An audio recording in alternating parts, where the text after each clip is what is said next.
പ്രിയമുള്ളവരെ, ഞാൻ ഹരീഷ് ആർ നമ്പൂതിരിപ്പാട്. വികൃതിയായ അപ്പുവിൻ്റെ കഥ കേൾക്കൂ. വികൃതി കുഞ്ഞപ്പു. അമ്മേ, ദേ അപ്പു വികൃതി കാട്ടുന്നു. ആമി മുയൽ അമ്മയോട് പറഞ്ഞു. അമ്മേ, നമ്മുടെ അപ്പുച്ചേട്ടൻ വല്ലാതെ വികൃതികൾ കാട്ടുന്നു. തോട്ടം കുത്തിമറിക്കുന്നു, ആകെ വലയുന്നു ഞാനമ്മേ. അത് കേട്ട് കുഞ്ചുകുരങ്ങനും പറഞ്ഞു. ഊഞ്ഞാലാടും നേരത്ത് അപ്പുച്ചേട്ടൻ വന്നെൻ്റെ മാമരക്കമ്പ് കുലുക്കുന്നേ, അയ്യോ താഴത്തു വീഴും ഞാൻ. അപ്പു ആന തുമ്പിക്കൈ കൊണ്ട് മരക്കമ്പ് കുലുക്കുന്നത് കണ്ട് കുട്ടിക്കുരങ്ങൻ നിലവിളിച്ചു. അത് കേട്ട് അപ്പുവിൻ്റെ അമ്മയ്ക്ക് സങ്കടമായി. എന്താ അപ്പു ഇത്, ഇങ്ങനെ വികൃതി കാട്ടരുത്, ആർക്കും ഇഷ്ടമല്ലാതാവും. എന്തു പറഞ്ഞാലും അപ്പുവിനൊരു മാറ്റവുമില്ല. അവൻ വികൃതി കാട്ടി ഓടി നടക്കും. അപ്പു വരുന്നത് കണ്ടാൽ കുഞ്ഞു മൃഗങ്ങൾ ഓടി ഒളിക്കും. പക്ഷികൾക്ക് പോലും അപ്പുവിനെ ഭയമാണ്. അങ്ങനെ എല്ലാവരും അവനെ ഒഴിവാക്കി.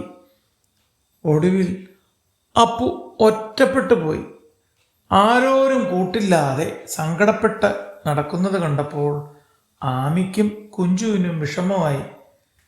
കുഞ്ചു പറഞ്ഞു, ആമി, നമുക്ക് അപ്പുവിനെ കൂടെ കൂട്ടിയാലോ? ആമിക്ക് സമ്മതമായി. അവർ അപ്പുവിനോട് ചോദിച്ചു, അപ്പുച്ചേട്ടാ, എന്താണ് ഒറ്റയ്ക്ക് ഇരിക്കുന്നത്? കൂടെ കളിക്കാൻ കൂട്ടുകാരില്ലേ? ഒറ്റയ്ക്ക് ഇരുന്നു മടുത്തില്ലേ? അത് കേട്ട അപ്പു സങ്കടത്തോടെ പറഞ്ഞു, എനിക്ക് ആരും കൂട്ടില്ല, ആരും എന്നെ കൂട്ടില്ല. എങ്കിൽ വരൂ, നമുക്ക് കൂട്ടുകാരാവാം.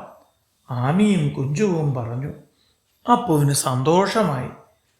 ആദ്യമായിട്ടാണ് ആ കുഞ്ഞുമൃഗങ്ങൾ അവനോട് സ്നേഹത്തോടെ പെരുമാറുന്നത്. അപ്പു വേഗം കുഞ്ചുവിനെ എടുത്ത് കഴുത്തിലിരുത്തി. മുന്നിലായി ആമിയെയും. അവർ കാട് മുഴുവനും ചുറ്റി നടന്നു.